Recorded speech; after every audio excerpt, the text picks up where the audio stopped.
Hey everyone, welcome to the First Alert Playbook. I am Dugan Lloyd, where today we are starting with college football. In Greenville, it is Victory Monday for the Pirates. They come in off a 45-14 win over Temple. They rushed for over 350 yards in that game as Blake Harrell's team turned back the clocks. Here is him this morning in response to the game. Part of those option teams forever, and that's exactly what it felt like. And you mentioned we got a 14 nothing, and they come back and make a run at it. And I don't think our kids ever flinched. We just went back to doing what we do. Like you see Marlon Gunn punishing guys, you see Kojo over the top, and you see Panda pancaking guys, and TJ and London, and just play after play. And it just wasn't one or two guys being physical. It's physical on the perimeter. It's physical blocks. It's physical run game. I think the biggest impact of the game was the physicality we played with on both sides of the football. And that's something we practice. Just talked to our group this morning about you run the football because we practice inside run. We do perimeter drill on the outs, on the perimeter, on the edges there, and able to be physical out there. And it's the same thing defensively. You're able to stop the run because of inside run, some things we do there. So I thought that was kind of the biggest key throughout the game on both sides there. That was Coach again this morning, Monday in Greenville, as he turns the attention now towards Charlotte this week. The 49ers have beaten them in consecutive years. Last year, an embarrassing one.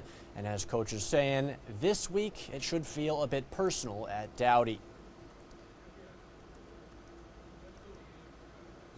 We just had the young men in our locker room stand up that were here in 23. There's a young man in our locker room that were here in 24 stand up.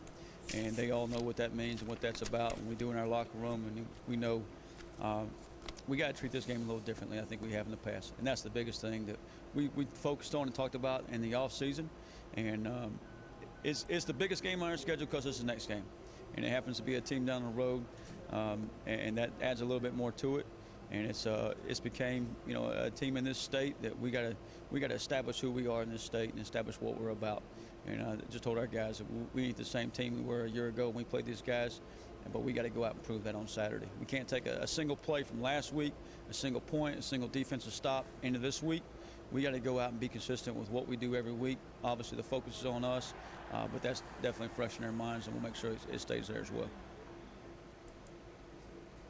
That game will be ECU's first day game at home this season as it kicks off at 3 p.m.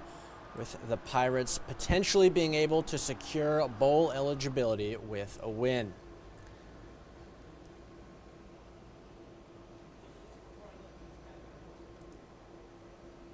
Well, a big week in college football, but in hoops, it also gets going this week. A couple openers as we start off tonight. The women open up at home.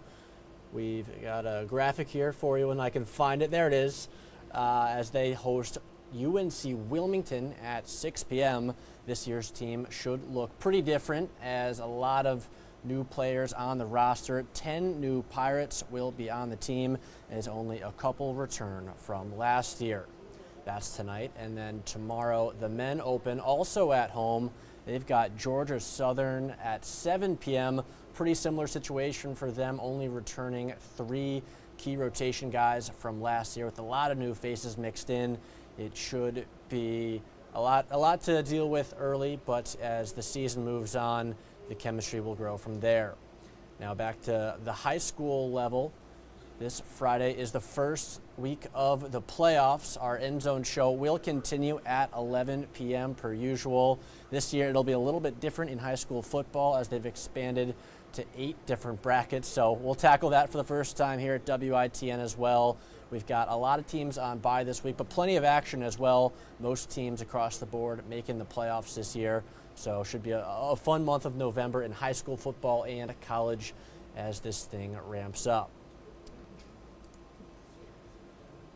As we conclude now on the First Alert Playbook, we thank you for watching, and we'll be back again. This program runs Mondays at 2:30. You can tune in on YouTube and Facebook. We'll see you in the future. Thank you.